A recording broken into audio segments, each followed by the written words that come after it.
stood alone in my empty restaurant on opening night, surrounded by untouched food and silent tables, watching my phone light up with excuses from people who promised they'd be there. My family chose a baseball game over my dream, so I decided to teach them exactly what it costs to break a promise to someone who controls what they eat. If you've ever poured your heart into something only to have the people closest to you treat it like it doesn't matter, this story is for you.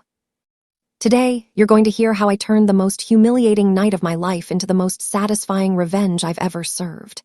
Drop a comment and tell me, would you have done the same? And if this story hits home, hit that subscribe button, like this video, and turn on the notification bell because we're just getting started. Now I would like you to do me a favor. Grab a cup of coffee as we ride together into this story.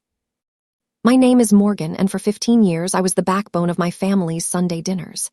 Every single week I'd cook for 12 people. My parents, Ronald and Sharon, my 3 brothers, Jake, Connor, and Wesley, and their wives, sometimes their kids. I'd spend all Saturday shopping and prepping, then wake up at 6 on Sunday morning to get everything perfect. Nobody ever asked me to do it. I just did, because that's what I thought family meant. You show up. You put in the work. You make space at your table even when you're exhausted. They'd arrive around 2 in the afternoon, loud and hungry.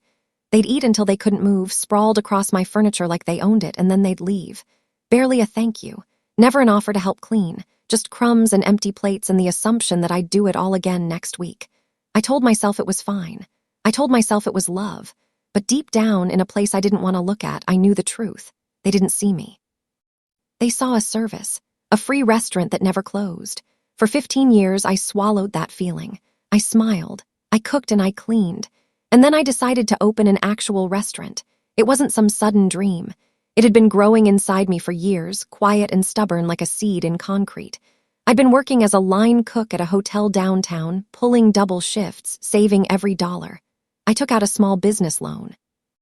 I found a tiny space in a strip mall between a dry cleaner and a nail salon. It wasn't fancy, but it was mine. I spent 6 months renovating that place. I painted the walls myself, a warm terracotta color that reminded me of my grandmother's kitchen. I installed open shelving for plants and candles. I chose every plate, every fork, every napkin. The menu was small but personal. Dishes I'd perfected over years of Sunday dinners. Recipes my grandmother taught me before she died. I called it Morgan's Table. The name felt vulnerable, like signing my name on something breakable. But that's what it was, my table. Finally, I set the grand opening for a Friday night in October. I sent out formal invitations 3 weeks in advance, printed on thick cardstock, hand-delivered to every family member. You're invited to the grand opening of Morgan's Table. October 18th, 7:00 p.m.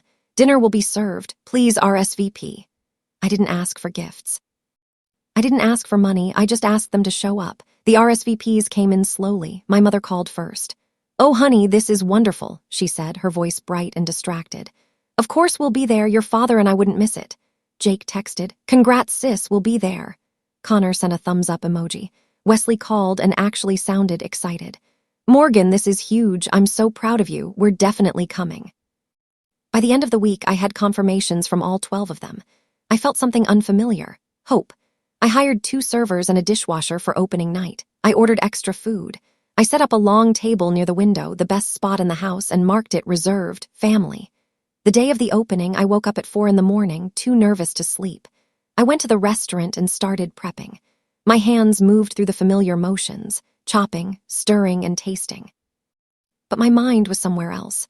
I kept imagining the moment they'd walk in, the look on their faces when they saw what I'd built. Maybe my dad would get emotional.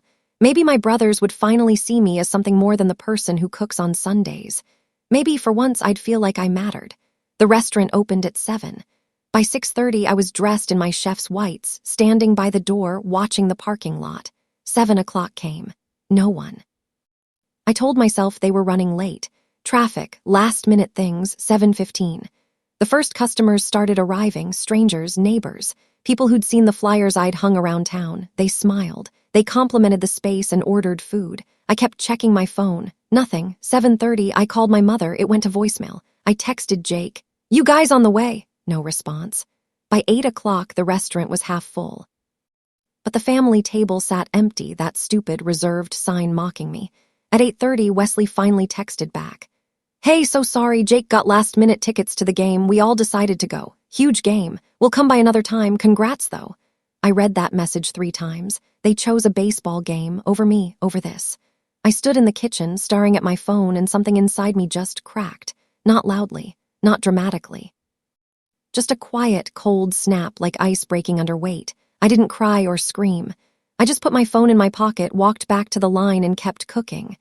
But in my head, a different kind of recipe was starting to form. The opening night was a success, technically. We served 43 customers. People loved the food. I got compliments, promises to come back, even a few people asking if I did catering. But I felt nothing. I smiled. I thanked them. I moved through the motions like a robot. When the last customer left around 10, I told my staff to go home. I stayed behind, alone, staring at that empty family table. I'd made all their favorite dishes. My dad's pot roast. My mom's favorite lemon chicken. The garlic mashed potatoes Connor always scraped the bowl for. It was all still sitting in the kitchen, untouched, going cold. I didn't hear from any of them that night.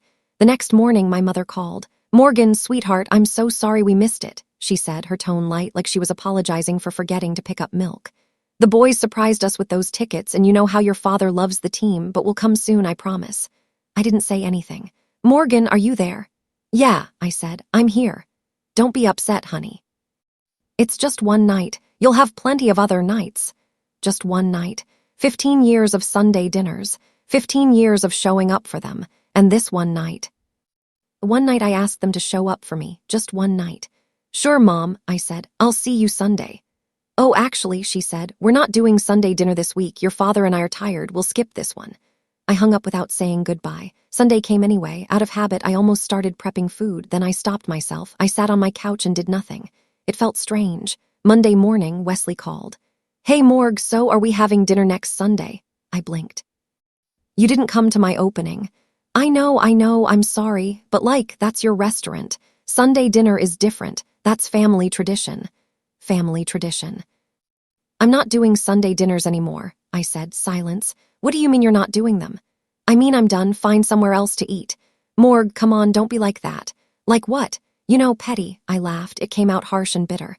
"I cooked for you people for 15 years. I asked for one night, and you chose a baseball game. It wasn't personal." "Then what was it, Wesley?" He didn't answer.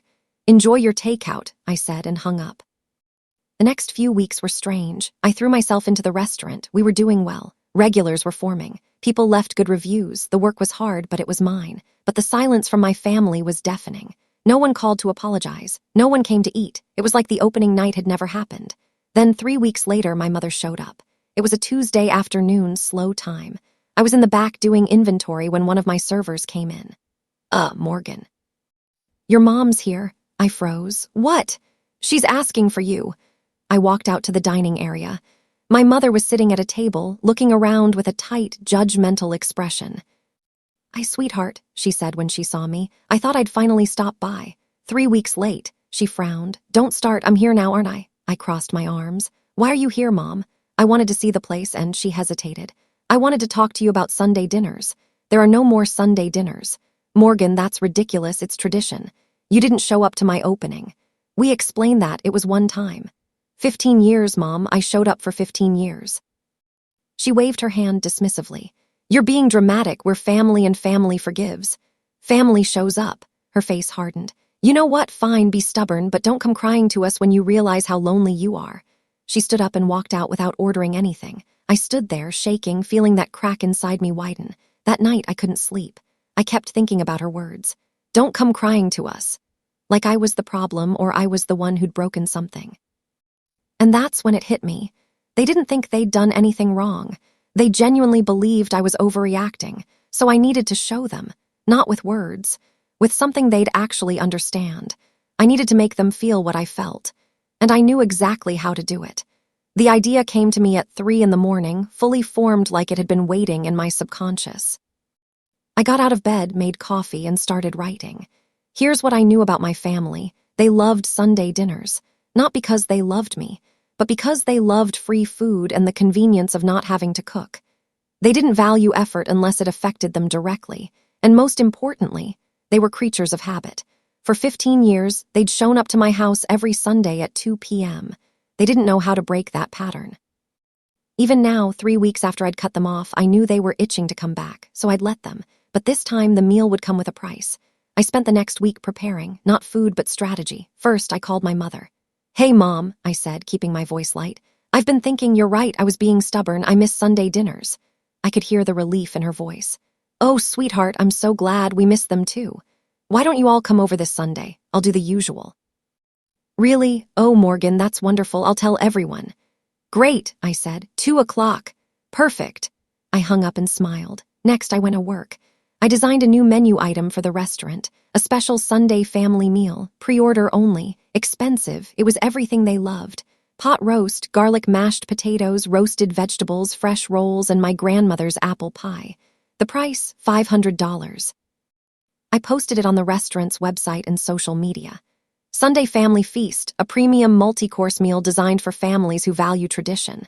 Limited availability, pre-order required. Within 2 days, I had 3 bookings, then I waited. Sunday morning came, I woke up early, went to the restaurant and cooked, but I didn't cook at home. At 1:30, my phone started buzzing. "Jake. Hey, Morgan, we're leaving now. Can't wait, it's been too long." "See you soon," I said.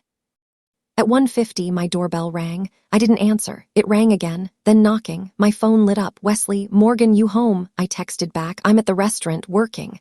The phone rang immediately. I answered. "What do you mean you're at the restaurant?" Wesley asked. "It's Sunday." "I know, I have customers. But we're here, at your house, you said you'd cook." "No," I said calmly. "I said I missed Sunday dinners, I didn't say I was hosting one." Silence. "Are you kidding me right now?" Jake's voice in the background. "Guys, if you want to eat, the restaurant is open. I have a table available." "We're not paying to eat your food, Morgan," my mother snapped, grabbing the phone. "That's insane." "Then I guess you're not eating." "You're doing this on purpose," she said. "You're punishing us." "No, Mom, I'm running a business. If you want my food, you pay for it, just like everyone else." "We're family." "Family shows up," I said. "You didn't." I hung up. For a moment, I just stood there in the kitchen, my heart pounding. Then I went back to work. An hour later, one of my servers came to the back. "Morgan, there's a group here asking for you." My stomach dropped. "Who?" "They said they're your family." I wiped my hands and walked out. They were standing by the host's stand, all 12 of them. My parents, my brothers, their wives, they looked uncomfortable, out of place. "Hi," I said. My father stepped forward. "Morgan, can we talk? I'm working." "We want to eat," I blinked. "You want to order? We want Sunday dinner." "That's $500, pre-order only." Wesley laughed. "You're joking." "No, Morgan, this is ridiculous," Connor said. "Just make us food, like you always do." "I don't do that anymore." My mother's face was red. "So you're really going to charge your own family?" "You charge me," I said quietly. "What?" "Every Sunday I paid for all the food. I paid with my time, my energy, my money, for 15 years. When I asked for one thing one night, you couldn't be bothered." "It was one night," Jake shouted. "Exactly," I said. "Just one night, that's all I needed, and you chose a baseball game." The restaurant had gone quiet. Other customers were watching now. "So here's the deal," I continued. "If you want to eat my food, you pay like everyone else. If you want a relationship with me, you show up like you should have." My father looked at me for a long moment. Then he pulled out his wallet. "Fine," he said. "We'll pay." I didn't expect that. "The Sunday Family Feast is $500, I said. "Pre-order only, I don't have one available today." "Then make one," he said. "It takes 4 hours to prepare."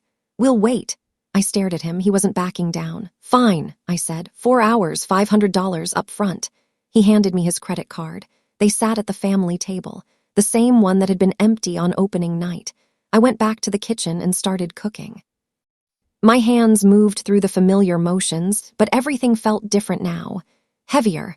I wasn't cooking out of love. I was cooking out of spite, and it felt good. I took my time. I made everything perfect. Pot roast so tender it fell apart. Garlic mashed potatoes whipped until they were clouds. Roasted carrots glazed with honey and thyme. But I also made sure they knew what this cost. Every time I brought out a course, I made a little announcement. "Here's your $75 appetizer course," I said, setting down a charcuterie board. "Your $150 main course," placing the pot roast in the center of the table. "Your $80 dessert," finishing with the apple pie. They ate in silence. I watched them from the kitchen and I felt something strange, not satisfied, something colder. They finished eating around 7. My father called me over. "That was excellent, Morgan," he said stiffly, "as always." "Thank you. Can we talk now? I sat down. For a moment, nobody spoke. Finally, my mother said, "You made your point." "Did I?" "We should have come to your opening," Wesley said quietly. "That was wrong." "Yes," I said, "it was. But charging us $500 for dinner." Jake shook his head. "That's messed up, Morgan." "Is it? You've been eating free meals from me for 15 years. Do the math. How much do you think that cost me?" Nobody answered. $78,000, I said. "Give or take, that's what I spent on groceries alone, not counting my time." My father's face went pale. "So yeah," I continued. "I charged you $500 once and you're upset. It's not about the money," my mother said. "Then what's it about?" "It's about you making us feel like strangers," I laughed. "You made me feel invisible for years. We didn't mean to." "That doesn't make it better." Silence. Then my father said something I didn't expect. "You're right." Everyone looked at him. "We took you for granted," he continued. "We treated Sunday dinners like they just happened, like magic. We didn't think about what it cost you." My throat tightened. "And we should have been at your opening," he said. "There's no excuse for that." For the first time in weeks, I felt the anger loosen. "I don't want your money," I said quietly. "I never did, I just wanted you to see me." My mother reached across the table and took my hand. Her eyes were wet. "We see you now," she said. I wanted to believe her. But I'd heard promises before. "Actions," I said, "not words." She nodded. They left around 8, the restaurant quiet again. I sat at the family table alone, staring at the empty plates. I didn't feel victorious. I felt tired, but I also felt something else. I felt seen. The next Sunday, I didn't cook. I opened the restaurant like normal and worked through the afternoon. At 2 o'clock, my entire family walked in, not to eat, to help. My father put on an apron and started washing dishes. My mother folded napkins. My brothers bussed tables. They didn't ask, they just did it. For 4 hours, they worked. At the end of the shift, I made them dinner. Not a $500 feast, just simple pasta, salad, and bread. We ate together at the family table. "This is how we do Sunday dinners now," my father said. "We show up for you." I looked around at their faces, tired, humbled, and present. "Yeah," I said, "this works." From that day on, every Sunday, they came to the restaurant, not as customers, as a family. They helped me prep, clean, and serve. And when the work was done, we ate together. It wasn't perfect, but it was real. And for the first time in 15 years, I wasn't carrying the weight alone. The restaurant thrived. But more than that, I did. Because I finally learned the most important recipe of all. You teach people how to treat you. Not with words, with boundaries. And sometimes the best revenge isn't making them pay. It's making them show up. If this story hits you where it hurts, do me a favor. Hit that like button. Subscribe to the channel if you believe people should earn their place at your table. And drop a comment telling me, what would you have done? Because your story matters too. And I'm listening. See you in the next one.